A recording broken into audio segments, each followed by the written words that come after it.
کوئی کسی سے کوئی معاوضہ جو ہے نا نہیں لیا جائے گا۔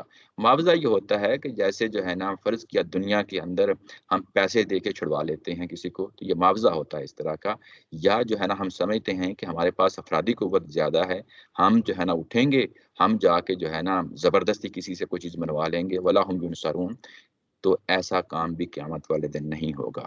گویا کہ یہاں پہ سرے سے ہی بات کا انکار کر دیا گیا کہ تمہاری جو تمہارا یہ تصور ہے کہ ابراہیم علیہ السلام کی اولاد ہو، وہ سرے سے وہاں کام آنے والی چیز نہیں ہے۔ کوئی کسی کی اولاد ہونا، کسی کی جو ہے نا خاص نسل سے ہونا، انبیاء اکرام کی اولاد ہونا، الہامی کتاب کی روایت جو ہے سنت کتاب اور سنت کی روایت میں کھڑے ہونا، یہ چیزیں بھی تمہیں قیامت والے دن نہیں بچا سکیں گی۔ اصل چیز کیا ہے جو بچا سکے گی؟ وہ جو عہد معاہدے کیے گئے ہیں قرآن مجید کی صورت میں ہوں یا تورات کی صورت میں، اہل یہود کو کہا جا رہا ہے تو ظاہر ہے تورات کی صورت میں، تو وہ جو عہد معاہدے ہیں، عہد معاہدوں پہ عمل کرنے اور اس کے بعد ایمانیات اور عمل صالح ہیں جو تمہیں بچائیں گے۔ ایمانیات میں اگر دیکھیں تو ان دونوں پیراگرافز کے اندر توحید کو بھی لے لیا، کتاب کو بھی لے لیا، رسول کو بھی لے لیا، آخرت کو بھی لے لیا۔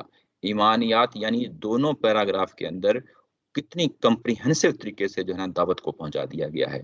ایمانیات کے تمام جملہ پہلوؤں کو لے لیا گیا، اور اس کے بعد جو صالح اعمال کرنے کے ہیں وہ بھی یہاں پہ بتا دیے گئے۔ صالح اعمال یعنی کور کیا ہے؟ نماز اور زکوٰۃ ہے، وہ لے لی گئی۔ اس کے علاوہ یہ جو بر کا لفظ آیا تھا کہ تم دوسروں کو واعظ و نصیحت کرتے ہو، نیکی کی تلقین کرتے ہو، تو گویا کہ وہ جملہ سارے کی ساری چیزیں جو ایک مذہب کے اندر ہونی چاہیے وہ تمام کی تمام لے لی گئیں، یعنی ایمانیات کی چیزیں اور اس کے بعد عمل کرنے کی چیزیں، صالح اعمال کو لے لیا گیا اور ایک کمپریہنسو پیکج کے طور پہ ان کے سامنے ایک چیز رکھ دی گئی۔ یہ دو پیراگراف ہم نے پڑھ لیے۔ یہاں پہ ایک سوال جو ہے وہ پیدا ہوتا ہے، وہ سوال یہ پیدا ہوتا ہے کہ پھر وہ شفاعت کا تصور کیا ہے جو احادیث میں بھی آتا ہے اور اس کے بعد قرآن مجید کے اندر بھی آتا ہے، جیسا کہ آگے چل کے ہم دیکھیں گے اسی سورہ بقرہ میں، وہاں پہ یہ بتایا گیا ہے یہ کہ یہ آیت نمبر 254 ہے سورہ بقرہ کی، کہ وہاں پہ مسلمانوں کو ابھارا گیا ہے کہ انفاق کرو، اللہ کے راستے میں خرچ کرو، اس سے پہلے کہ وہ دن آئے جس میں یأتی یوم اللہ بیع فیہ ولا خلۃ ولا شفاء، یعنی جب وہ دن آئے گا وہاں پھر خرید و فروخت نہیں ہوگی، نہ وہاں کوئی دوستی کام آئے گی، نہ وہاں پہ کوئی شفاعت کام آئے گی۔ یہ ایگزیکٹلی وہی بات ہے جو یہاں پہ اہل یہود کو کہی جا رہی ہے، وہی بات آگے چل کے کسی سٹیج پہ آیت نمبر 254 اسی سورہ کے اندر اہل ایمان کو بھی کہی گئی ہے۔ یعنی جس طریقے سے دو ٹوک انداز میں یہاں پہ اہل یہود کو بات کہی گئی، ویسے ہی آگے چل کے جو اہل ایمان جو مسلمان ہیں، قرآن کو ماننے والے ہیں، ان کو بھی دو ٹوک انداز میں بات کر دی گئی۔ اور لیکن اس کے بعد فوری جو اگلی آیا آتی ہے جس کو ہم آیت الکرسی کہتے ہیں، یہ 255 آیا ہے قرآن مجید کی، وہاں پہ پھر جو ہے نا شفاعت کے تصور کو اٹھایا ہے۔ شروع میں 254 میں تو بالکل نفی کر دی، لیکن 255 میں جو ہے نا دوبارہ سے اس کو اٹھایا اور کہا کہ من ذا الذی یشفع عنده الا باذنہ یعلم ما بین ایدیہم وما خلفہم ولا یحیطون بشیء من علمہ الا بما شاء۔ وہاں پہ اگر کوئی شفاعت ہوگی، کوئی سفارش ہوگی تو اللہ ہی کے اذن سے ہوگی۔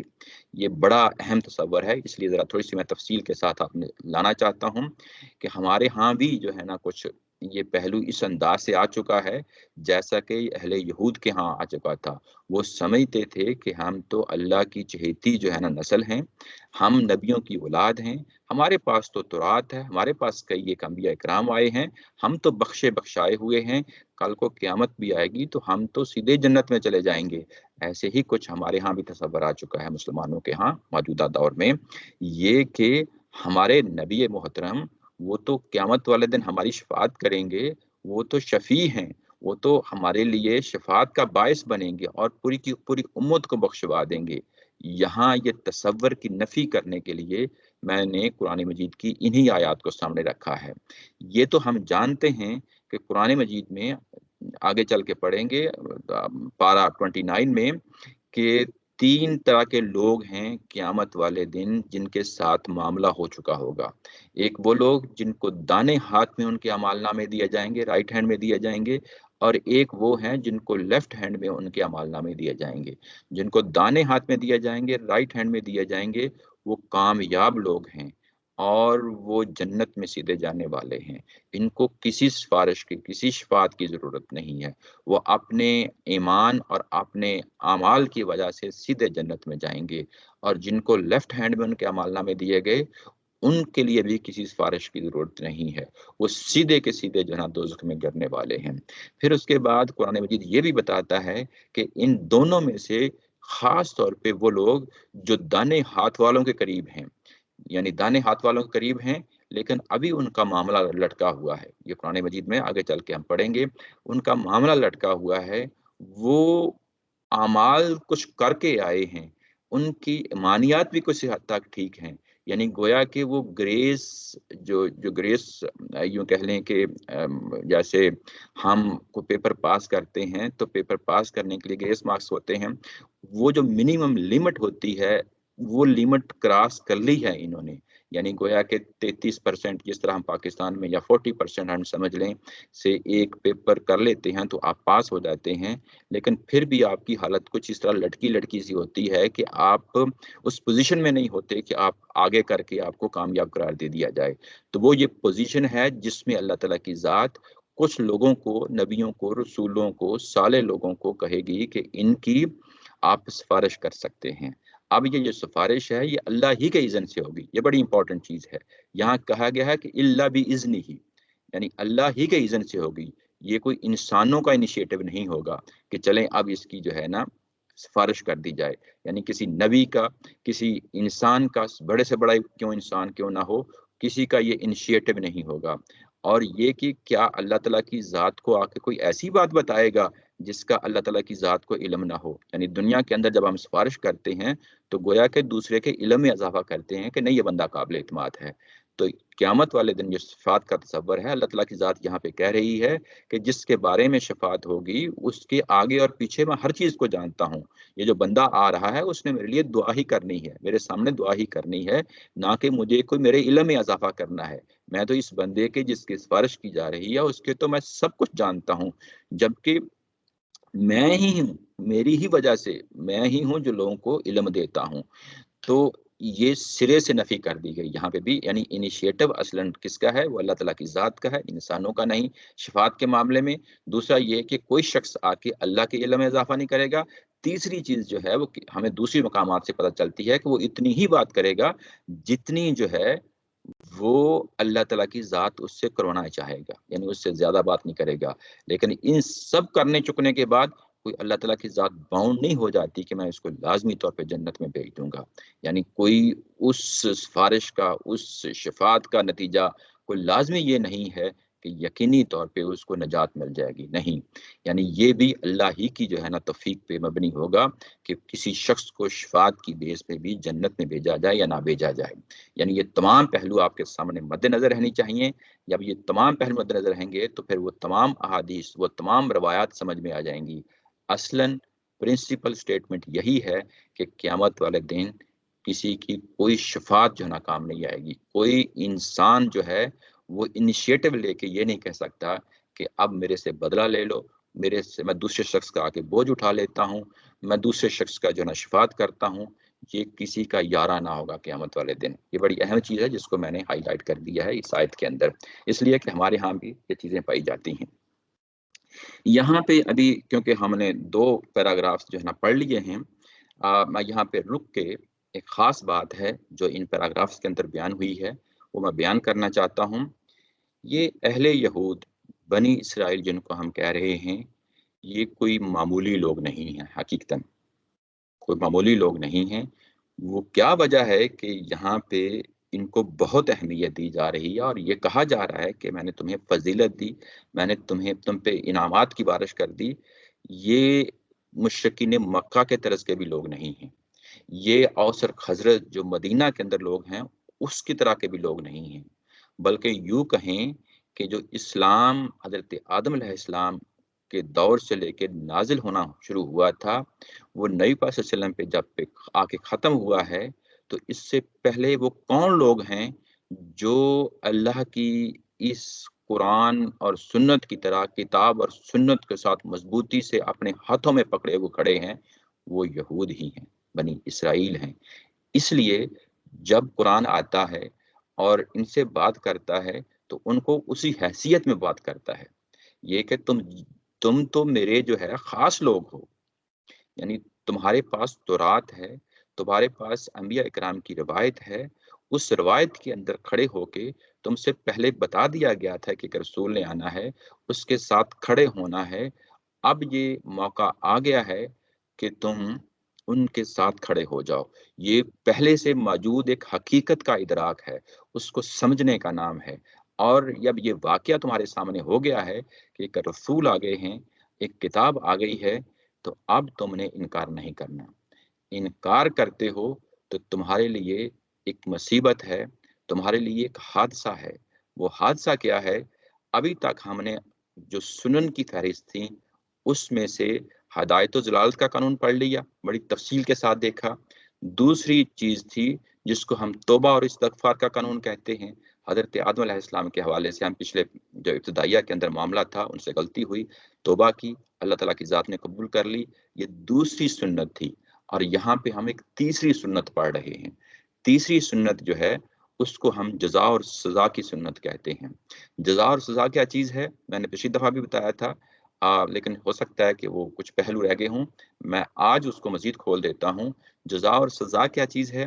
جزا اور سزا ایک وہ جزا و سزا ہے جو قیامت والے دن ہونی ہے۔ قیامت والے دن یعنی اعمال ہوں گے آپ کا ایمان ہوگا، اس کی بنیاد پہ آپ کامیاب ہوں گے۔ ناکام ہوتے ہیں تو ظاہر ہے پھر آگ کا جو نا سامنا کرنا پڑے گا۔ یہ جزا اور سزا ہر بندے کے ساتھ ہونی ہے قیامت والے دن۔ قرآن مجید سے ہمیں پتہ چلتا ہے کہ یہ جو جزا اور سزا کا تصور ہے یہ صرف محض قیامت کے ساتھ ہی نہیں ہے، بلکہ اس کے ساتھ دو اور پہلو بھی لیے ہوئے ہیں۔ وہ دونوں پہلو اس دنیا سے متعلق ہیں، یعنی ایک تو قیامت والی بات ہے جو آپ کے سامنے میں نے رکھ دی، اس کے علاوہ جو دو مزید پہلو ہیں وہ اس دنیا کے اندر ہیں۔ وہ کیا ہیں؟ کہ اس دنیا کے اندر جب بھی رسول آتے ہیں، رسول اس زمین پہ قیامت برپا کرتے ہیں اور لوگوں کا امتحان ہوتا ہے، وہ محشر میں کھڑے ہوتے ہیں اسی دنیا کے اندر۔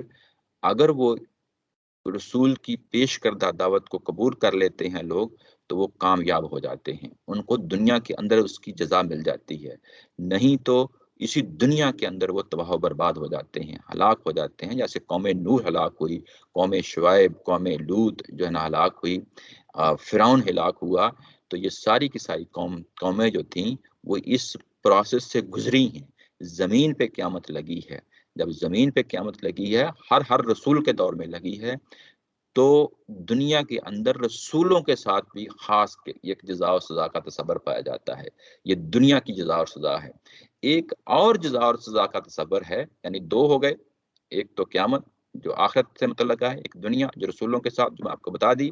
ایک اور چیز ہے وہ یہ کہ قرآن مجید میں اللہ تعالیٰ کی ذات ہمیں یہ بتاتی ہے کہ ایک دور رہا ہے جس میں نبی اور رسول انفرادی حیثیت سے انڈیویجولی آیا کرتے تھے، جیسے نوح علیہ السلام ہوں، جیسے جو ہے نا ابراہیم علیہ السلام، اور ابراہیم علیہ السلام سے پہلے جتنے بھی نبی اور رسول آئے ہیں وہ سارے کے سارے انفرادی طور پہ ہی آتے رہے۔ لیکن ابراہیم علیہ السلام سے اللہ تعالیٰ کی ذات نے اس طریقہ کار کو چینج کیا۔ اب یہ بتایا کہ قیامت تک کے لیے سارے کے سارے نبی اور رسول جو ہیں وہ صرف ابراہیم علیہ السلام کی اولاد سے آئیں گے، نمبر ایک۔ اور ابراہیم علیہ السلام کی جو اولاد ہے اس کو میں ایک خاص منصب دے رہا ہوں، ایک خاص منصب دے رہا ہوں کہ نبی اور رسول تو آتے ہی آئیں گے، ان کے اندر ہی آئیں گے، وہ وہی کام کریں گے جو پہلے وہ کرتے رہے ہیں، جیسے رسول کرتے رہے ہیں، زمین کے اوپر قیامت صغریٰ برپا کرتے رہے ہیں، لیکن ان لوگوں کے ساتھ کھڑے ہو کے، یعنی انہی رسولوں اور نبیوں کی دعوت سے کھڑے ہو کے مستقل کام کریں گے۔ یعنی ایسا نہیں ہوگا کہ اب اللہ کی ہدایت جو ہے وہ صرف کسی نبی کے ساتھ ہوگی یا رسول کے ساتھ ہوگی، نہیں، بلکہ پوری کی پوری قوم کو کھڑا کروں گا، اور جب وہ قوم جو ہے اس ہدایت کے ساتھ مستقل طور پہ کھڑی ہو جائے گی تو یقینی طور پہ ان کو اس دنیا کے اندر نوازوں گا، اپنے انعامات کی ہے نا اس پہ بارش کروں گا ان لوگوں پہ۔ لیکن یعنی یہ کہ یہ تاج جو ہے ان کے سر پہ جو رکھ دیا گیا ہے، یہ مذہبی یا دینی لیڈرشپ کا، امامت کا جو تاج ان کے اوپر رکھ دیا گیا ہے، کن کے اوپر؟ یعنی ابراہیم علیہ السلام کی جو ہے نا اولاد کے اوپر۔ یہ تاج تو میں واپس نہیں لوں گا، یعنی یہ تو ان کو معزول نہیں کروں گا، یہ ان کے پاس قیامت تک رہے گا، اس میں کوئی شک نہیں ہے۔ اگر یہ لوگ فرض کیا کہ اس سے پیچھے ہٹتے ہیں، یعنی اس جو ہدایت ان کے پاس ہے اس سے پیچھے ہٹتے ہیں، اس پہ عمل نہیں کرتے، اس سے منہ موڑتے ہیں، تو پھر میں کیا کروں گا؟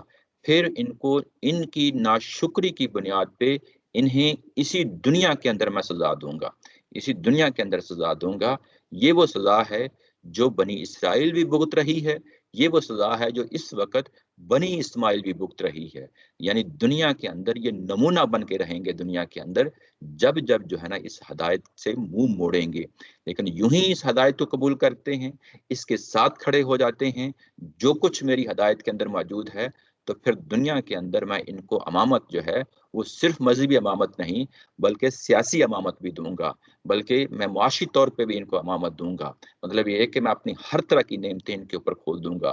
لیکن یہ اگر پیچھے ہٹتے ہیں تو ان کی اس ناشکری کی بنیاد پہ دنیا کے اندر سزا دوں گا۔ یہ جزا اور سزا کا تصور، یعنی قوموں کے ساتھ جزا اور سزا کا تصور، خاص طور پہ بنی اسرائیل اور بنی اسماعیل جن کے بارے میں ہم ظاہر ہے کہ یہاں پڑھ رہے ہیں، یہ جزا اور سزا کی جو سنت ہے یہ چیز سامنے رکھیں تو جو اس وقت ان کے ساتھ حادثہ ہو گیا ہے وہ یہ کہ ایک اہم ٹرننگ پوائنٹ آ گیا تھا اہل یہود کے ساتھ۔ ان کے سامنے ایک رسول آ گیا ہے جس کی پہلے سے پیشن گوئی موجود ہے، یہ اس سے انکار کر بیٹھے ہیں۔ جب یہ انکار کر بیٹھے ہیں تو پھر اللہ تعالیٰ کی ذات نے مزید اتمام حجت کیا ہے۔ مزید اتمام حجت یہ کہ جو تم اس وقت جو کنفرنٹیشن جو تمہارا جو ہے نا اس وقت یعنی ایک چیز کو تم نے دیکھا، اس کے بعد پرکھا، سمجھ گئے کہ یہ تو وہی چیز ہے جو ہماری الہامی کتابوں میں ہے، آپ انکار پہ کھڑے ہو گئے۔ پھر اللہ تعالیٰ کی ذات نے ان کو پوری ہسٹری سنائی ہے۔ وہ ان کی پوری ہسٹری جو ہے آگے کئی ایک واقعات ہیں جو بیان کیے ہیں ایک ایک کر کے۔ یہ جو چیز ابتدائیہ کے اندر یعنی یوں ہی جو آپ نے ابھی پڑھی ہے 2 پیراگرافز کے اندر، یہ ان کا موجودہ صورتحال ہے جو ان کا سابقہ جن سے پیش آیا ہے۔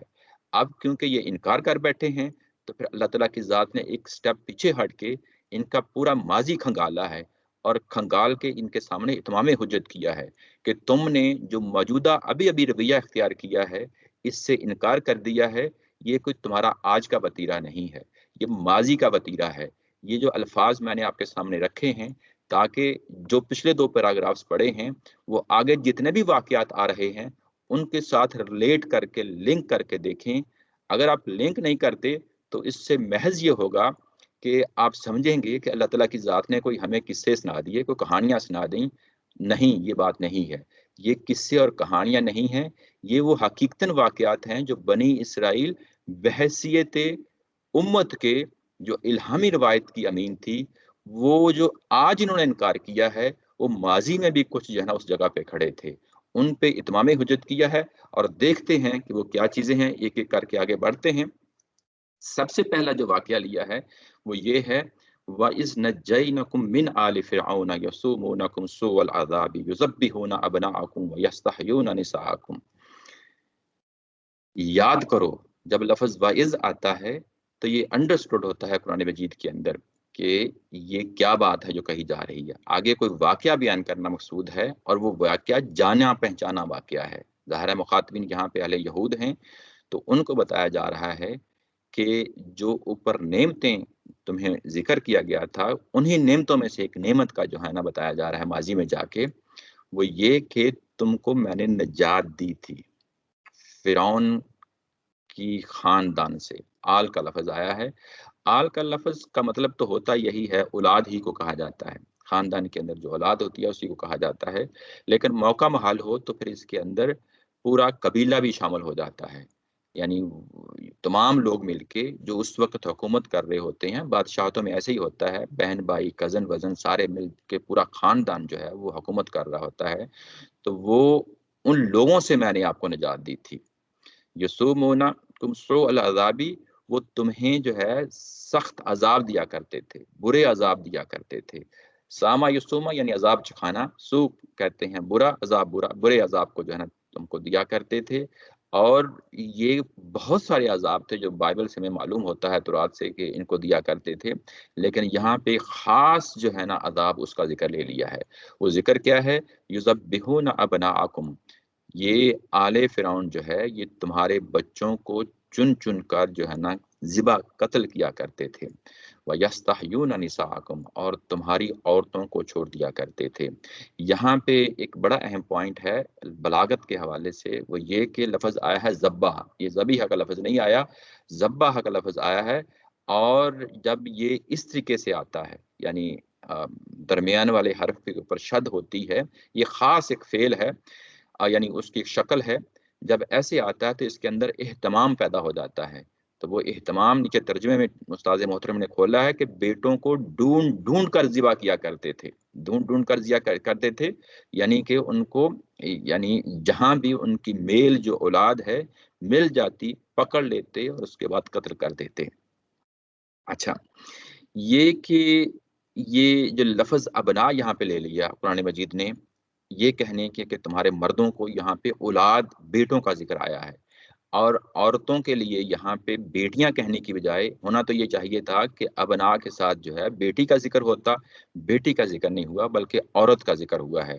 تو یہاں قرآن مجید کی ایک بلاغت ہے اپیل کرنے کے لیے انسانوں کو، وہ یہ بیان کی کہ جب بیٹوں کا نام لیا تاکہ تمہارے اندر ایک والدین کا جو جذبہ ہوتا ہے اپنے بیٹے کے لیے، خاص طور پہ والد صاحب کا، وہ جو جذبہ ہے ماں باپ کا جو جذبہ اپنے بیٹوں کے لیے ہوتا ہے، وہ تمہارے اندر پیدا ہو اور وہ احساس ہو کہ وہ کس شدت کا عذاب تھا، یعنی جو کہ لوگ دیا کرتے تھے.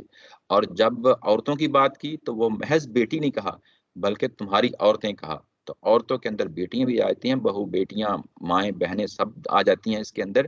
تو یہاں ایک طرح کی غیرت کو ابھارنا ہے، ایک طرح کی ان کے اندر حمیت کو ابھارنا ہے، یعنی معاملہ کچھ اس طرح کا ہے. اور تمہاری مردوں کو، تمہاری عورتوں کو جو ہے نا ذبح چن چن کر جو ہے نا مردوں کو بیٹوں کو چن چن کر جو ہے نا ذبح کرتے تھے اور عورتوں کو چھوڑ دیتے تھے، یعنی ان کو زندہ رکھتے تھے. کیا مطلب ان کو زندہ رکھتے تھے؟ یہ کہ ان کو معاف کر دیتے تھے، ان کو چھوڑ دیتے تھے. اور جب مردوں کو جو ہے نا ایسے کرتے تھے تو ظاہر ہے کہ اس طریقے سے بنی اسرائیل کی نسل ختم ہو جانی تھی. اور یہ کہا یہ کہ وفی ذالکم بلاء من ربکم عظیم، یہ ایک بہت بڑی نعمت تھی جس سے تمہیں چھٹکارا اللہ تعالیٰ کی ذات نے ایسی اسباب مہیا کر دیے کہ تم یہ چھٹکارا تمہیں مل گیا. یہاں پہ دو چیزیں ہیں جو آپ کے سامنے اور مزید لانا چاہتا ہوں اسی پیراگراف کے اندر. یہاں لفظ آیا ہے اوپر بلا، یہ کیا چیز ہے؟ یہ اس کا اصل معنی ہوتا ہے آزمائش، امتحان. یہ دو طرح کی ہوتی ہے، یا تو آپ کو مشکل میں پڑے ہوئے ہیں، مصیبت میں پڑے ہوئے ہیں، اس کے لیے بھی یہ استعمال ہو جاتا ہے. اور یا یہ کہ آپ کو کوئی انعام مل رہا ہے، یعنی دونوں صورتوں میں آزمائش ہوتی ہے نا، اچھی آزمائش، بری آزمائش. تو عمومی طور پہ یہاں پہ لوگوں نے بلا کا مطلب یہ ہے کہ سخت آزمائش تھی، یہ معنی لے لیا ہے. اگر ہم یہ معنی لے لیں تو اس میں کوئی حرج نہیں ہے، لیکن یہ نظم کے مطابق نہیں ہے، اس لیے کہ یہاں پہ تو کوئی اللہ کا انعام پھر جو ہے نا اس کا ذکر ہی نہیں ہوگا.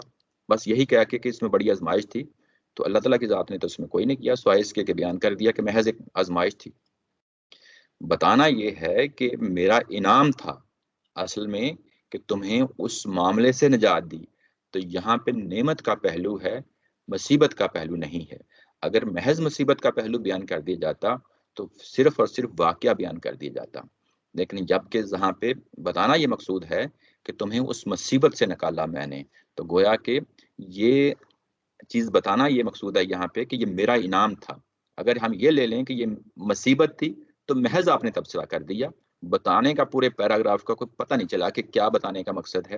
بتانے کا مقصد تبھی بنتا ہے کہ اس کا کوئی ایسا تبصرہ کیا جائے جس سے اس کی اللہ تعالیٰ کی ذات کا کوئی پہلو ہے جو سامنے آ جائے. وہ پہلو یہ ہے کہ تمہیں میں نے بچایا تھا ان حالات کے اندر، نمبر ایک. دوسرا یہ کہ ابھی جو واقعات بیان کیے جا رہے ہیں، آگے 2-3 واقعات جو مسلسل آئیں گے، وہ سارے کے سارے انعامات کے حوالے سے ہیں. جب انعامات کے حوالے سے ہیں تو پھر ہمیں یہاں پہ بھی انعام کا ہی پہلو لینا ہے، نہ کہ جو ہے نا کسی مصیبت کا پہلو لینا ہے۔ تو اس میں یہ ایک بات تھی۔ دوسری بات اگر آپ یہاں پہ نوٹ کریں تو بڑے خوبصورت طریقے سے کہی گئی ہے، وہ یہ ہے کہ وَإِذْ نَجَّيْنَكُمْ، یہاں سب کے اندر پروناؤن کم آ رہا ہے۔ نَجَّيْنَكُمْ، يَسُومُونَكُمْ، أَبْنَاءَكُمْ، نِسَاءَكُمْ، اور وفی ذالکم، یہ کم جو ہے یہ مطلب یہ ہے کہ آپ، اب یہاں پہ اگر آپ دیکھیں تو یہ بنی اسرائیل جو مدینہ کے اندر موجود ہیں ان کو مخاطب کر کے کہا جا رہا ہے، گویا کہ یہ لوگ تو اس وقت موجود نہیں تھے جب یہ سارا معاملہ ہو رہا تھا، جو مدینہ کے اندر یہود ہیں، لیکن ان لوگوں نے ان تمام واقعات کو جو یہاں پہ بیان کیے گئے ہیں اون کیا ہے۔ جب آپ اون کر لیتے ہیں تو پھر آپ کے اندر اپنے ماضی کے وہ تمام جو قومی ورثہ ہوتا ہے، آپ پھر اچھا ہو یا برا ہو دونوں کو اون کر رہے ہوتے ہیں۔ یہاں پہ جب ان لوگوں نے اون کیا ہے نہ صرف اس واقعے کو بلکہ آگے اگلے واقعات کو، تو پھر انسانوں کے اندر ہیروئزم پیدا ہوتا ہے۔ وہ ہیروئزم کیا کرتا ہے کہ ماضی کے جتنے بڑے بڑے لوگ ہوئے ہیں، خواہ وہ انہوں نے اچھے کام کیے ہوں یا برے کام کیے ہوں، دونوں کو آپ آئیڈیلائز کرتے ہیں۔ یہی معاملہ ان کے ساتھ ہوا ہے، یہی معاملہ مسلمانوں کے ساتھ ہوا ہے۔ ماضی کا کوئی بھی واقعہ ہمیں قرآن مجید کے اندر پتہ چلتا ہے کہ ہمیں اگر کوئی پروٹیکشن کرنی ہے اپنی شخصیات کی تو وہ صرف اللہ کے انبیاء ہیں یا جو ہے نا صحابہ اکرام ہیں۔ اس کے بعد ہماری قومی تاریخ ہے، اس قومی تاریخ کے اندر بہت سارے ایسے واقعات ہوئے جو غلط بھی ہو سکتے ہیں، صحیح بھی ہو سکتے ہیں۔ یہاں سے ہمیں ایک سبق ملتا ہے کہ اپنی ہسٹری کو کرٹیکلی دیکھنا چاہیے اور کبھی بھی اس کو اون نہیں کرنا چاہیے جو غلط بات ہے۔ غلط بات اپنی ہسٹری کے اندر کبھی بھی اون نہیں کرنی چاہیے، نہیں تو اللہ تعالیٰ کی ذات جس طرح اس قوم نے بحیثیت مجموعی اس کو اختیار کر لیا ہے، ہم نے بھی اختیار کر لیا ہے۔ یہ چیز جو ہے یہ بڑی امپورٹنٹ ہے۔ یہ اللہ تعالیٰ کی ذات نے جس طریقے سے یہاں واقعات بیان کیے ہیں، یہ ان کے بچے کو ازبر یاد تھے، یہ ان کی محفلوں میں جو ہے نا سنائے جاتے تھے، یہ ان کی کتابوں میں لکھے ہوئے ہیں۔ اسی لیے قرآن مجید نے ان کے اندر کوئی تفصیل نہیں کی، محض جو ہے نا اشارے کر دیے ہیں۔ یہاں پہ بھی ایک پورے واقعے کی طرف اشارہ کر دیا ہے، یہ معلوم اور معروف چیز ہے، اور اس طریقے سے اشارہ کیا ہے جیسا کہ یہ کردار جو ہیں یہ خود کردار ہیں، یہ خود کردار ہیں اس دور کے، فرعون کے دور کے، حالانکہ کئی ہزار سالوں کا فرق ہے۔ تو یہ ان کا اون کر لینا اسی ریفرنس کے ساتھ یہاں پہ قرآن مجید ان سے بات کر رہا ہے۔ اچھا آگے بڑھتے ہیں۔ آگے دوسرا واقعہ ہے جو یہاں پہ قرآن مجید بیان کرتا ہے، وہ یہ ہے کہ وَإِذْ فَرَقْنَا بِكُمُ الْبَحْرَ فَأَنْجَيْنَكُمْ وَأَغْرَقْنَا آلَ فِرْعَوْنَ وَأَنْتُمْ تَنْظُرُونَ۔ دوسرا واقعہ جو ہے نا یہاں پہ بیان قرآن مجید یہ کرتا ہے کہ دیکھو، جب نجات دی تھی نا میں نے تمہیں فرعون سے، تو کیسے نجات دی تھی؟ وہ نجات یہ دی کہ میں نے سمندر کو پھاڑ دیا تھا اور تمہیں نجات دی، اور فرعون کی جو خاندان تھا اس کو میں نے غرق کیا تھا، اور یہ سب کچھ تم اپنی آنکھوں کے سامنے دیکھ رہے تھے، یہ سب کچھ تم اپنی آنکھوں کے سامنے دیکھ رہے تھے۔ یہاں پہ بھی بکم کا لفظ آیا ہے، وَإِذَا فَرَقْنَا بِكُمُ الْبَحْرَ، میں نے سمندر کو پھاڑا تھا، اور پھاڑا فرقنا میں نے پھاڑا تھا، اس کے ساتھ بی آیا ہے، بی جب اس طریقے سے پریپوزیشن آ جاتی ہے فرقہ کے ساتھ، تو گویا کہ اس کا مطلب پھر یہ ہو جاتا ہے کہ تم کو میں نے ہاتھوں میں اٹھایا ہوا تھا، تم کو میں نے اپنی گود میں اٹھایا ہوا تھا، تمہیں اپنے ہاتھوں میں، تمہیں اپنی گود میں اٹھا کے تمہیں سمندر پار کرایا تھا، یعنی تمہیں کوئی چوٹ بھی نہیں لگنے دی، تمہیں کوئی محسوس بھی نہیں ہونے دیا، تمہیں اس طریقے سے میں نے جو ہے نا سمندر پار کروایا تھا۔ اور اس کے بعد جب یہ پار کروایا تھا تو وہاں پہ یہ تصور بھی آ سکتا تھا کہ شاید ہم ڈوب جائیں، فَأَنْجَيْنَكُمْ، تمہیں نجات دی آل فرعون سے تمہیں نجات دی، سمندر سے تمہیں نجات دی، اور اس کے بعد تمہیں میں نے ایک اور جگہ پہ لے آیا، اور جو پیچھے فرعون آ رہا تھا اور اس کی آل آ رہی تھی، اس کا قبیلہ آ رہا تھا، پوری جو اس کی آرمی آ رہی تھی، ان کو میں نے غرقاب کر دیا اسی جگہ پہ، اور یہ سارا کام جو ہوا تھا تمہاری آنکھوں کے سامنے ہوا تھا۔ یہاں پہ بھی اس طریقے سے بیان کر دیا قرآن مجید نے کہ گویا کہ یہ سارا واقعہ ان کی آنکھوں دیکھا ہے یعنی ان کی کتاب میں بیان ہوا ہے، دن رات اس کو بیان کرتے ہیں، ایسے ہے جیسے یہ ان کے ساتھ خود ان کے ساتھ جو ہے نا یہ معاملہ ہوا ہے۔ اس کے بعد آگے بتایا کہ وَإِذْ وَعَدْنَا مُوسَىٰ 40 لَيْلَةً، پھر اس کے بعد پتہ کیا ہوا، یہ کہ تم جب صحرائے سینا میں آ گئے، یعنی پہلے فرعون کے ساتھ معاملہ پڑا، فرعون سے نجات ملی، صحرائے سینا میں آ گئے، صحرائے سینا میں آ گئے تو وہاں پہ میں نے 40 راتوں کا جو ہے نا موسیٰ علیہ السلام سے میں نے وعدہ لیا تھا کہ تم میرے پاس آ جاؤ۔ یہ اصل میں آگے سورہ اعراف میں پڑھیں گے جا کے، یہ 40 نہیں ہے، 30 ہیں، 30 راتیں تھیں، 30 دن تھے۔ یہ تعلیم و تربیت کے لیے بلایا گیا تھا حضرت موسیٰ علیہ السلام کو، بالکل ایسے ہی جیسے سورہ مزمل میں ہم پڑھتے ہیں، وہاں پہ ایک نئے دور کا آغاز ہوتا ہے نبی پاک صلی اللہ علیہ وسلم کے لیے، تو وہاں پہ نبی پاک صلی اللہ علیہ وسلم کو خاص ہدایات کی گئی ہیں کہ رات کو اٹھیں، تہجد پڑھیں، آدھی رات تہجد پڑھیں یا اس سے زیادہ تہجد پڑھیں، یہ ایک بھاری ذمہ داری ہے جو آپ پہ ڈالنے والے ہیں۔ رسولوں کے ساتھ ہوتا ہے کہ جب کوئی خاص ٹرننگ پوائنٹ آتا ہے تو ان کی تعلیم و تربیت کے لیے، ان کی ثابت قدمی کے لیے انہیں خاص پروسیس سے گزارا جاتا ہے۔ یہ پروسیس ہے، اسی طرح کا ایک پروسیس ہے یہاں پہ جو حضرت موسیٰ علیہ السلام کے ساتھ درپیش ہے۔ ان کو بلایا گیا کسی ظاہر ہے کہ ان کی روحانی، ان کی قلبی تربیت کے لیے، تاکہ آئیں اور اس کے بعد تورات جو ان کو دی جانی تھی اس کے لیے یہ ذہنی طور پہ تیاری کریں، لیکن ہوا یہ کہ یہ وقت سے پہلے آ گئے۔ جب وہ وقت سے پہلے آئے، سورہ اعراف میں جا کے اس کو بڑی تفصیل کے ساتھ دیکھیں گے، جب یہ وقت سے جب یہ موسیٰ علیہ السلام وقت سے پہلے پہنچ گئے تو اللہ تعالیٰ کی ذات نے ان کو جو ہے نا اس چیز پہ پوچھا کہ یہ تم پہلے کیوں آ گئے ہو، تو انہیں کہا کہ مجھے شوق تھا آپ سے ملاقات کرنے کا، اس لیے چلا آیا ہوں۔ تو اللہ تعالیٰ کی ذات نے اس کو کوئی اچھی نظر سے نہیں دیکھا، بلکہ یہ کہا کہ تمہیں 10 دن مزید میں اور دیتا ہوں، یعنی اب جو 30 دن کا معاملہ تھا اب وہ 40 دن کا میں نے کر دیا ہے۔ تو گویا کہ اللہ تعالیٰ کے احکامات میں خواہ وہ رسول کیوں نہ ہوں، انبیاء ہی کیوں نہ ہوں، یعنی جو بات کہی جاتی ہے اس بات کو مضبوطی سے پکڑ لینا ہے، یہ بڑی اہم چیز ہے، یعنی جتنی بات کہی جاتی ہے اتنی ہی مضبوطی سے پکڑ لینا ہے۔ 40 راتوں کا جو وعدہ تھا جب آئے، اور اس کے بعد میں نے تورات دینی تھی موسیٰ علیہ السلام کو، ظاہر ہے کہ آگے بنی اسرائیل اب ایک امت بننے جا رہی تھی، وہ دشمنی کی زمین سے نکل آئی، اب ان کو ایک نیا کریکٹر دینا تھا، اس کریکٹر کے لیے ان کے خاص یعنی ان کی ایک ڈسپلن میں لانا تھا، ان کی ایک ٹریننگ سے گزارنا تھا، اس کے لیے جو ہے نا کتاب دینا ان کو ضروری ٹھہرا۔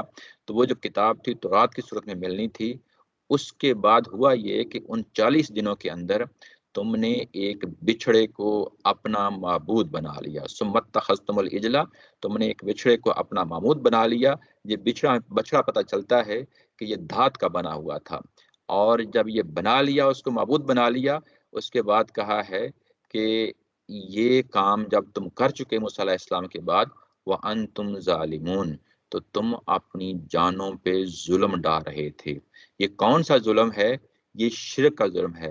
ان الشرک لظلم عظیم، یہ آگے چل کے ہم پڑھیں گے سورہ لقمان کے اندر کہ شرک جو ہے بہت بڑا ظلم ہے، اس کی سزا بہت بڑی سزا ہے جو قیامت والے دن ملنی ہے۔ تمام سزاؤں میں سے جو قیامت والے دن ملنی ہے، سب سے بڑی سزا جو ہے وہ شرک کی سزا ہے۔ تو تم نے اپنی جانوں پہ ظلم کیا، اس کے باوجود جو ہے نا تمہیں میں نے معاف کر دیا۔ ثم عفونا عنکم من بعد ذلک لعلکم تشکرون، اس کے بعد میں نے تمہیں معاف کر دیا، اور یہ اتنا بڑا حادثہ ہوا تھا کہ میں تمہیں بحیثیت قوم تباہ و برباد ملیا میٹ کر سکتا تھا، لیکن پھر بھی میں نے انعام کیا، تمہیں معاف کر دیا تاکہ تم اللہ کا شکر ادا کرو۔ اللہ کا شکر ادا کرو یعنی یہ کہ اس کے بعد، یہ واقعہ دیکھنے کے بعد، یہ سب کچھ کر چکنے کے بعد میں نے تمہیں معاف کر دیا، اور پھر یہ کہ ہو سکتا ہے تمہارے اندر کوئی رمق باقی ہو، کوئی اللہ کا شکر ادا کریں جس کی بنیاد پہ تمہاری نجات ہو، تمہیں اس دنیا کے اندر تمہیں نجات ملے۔ اچھا، اس کے بعد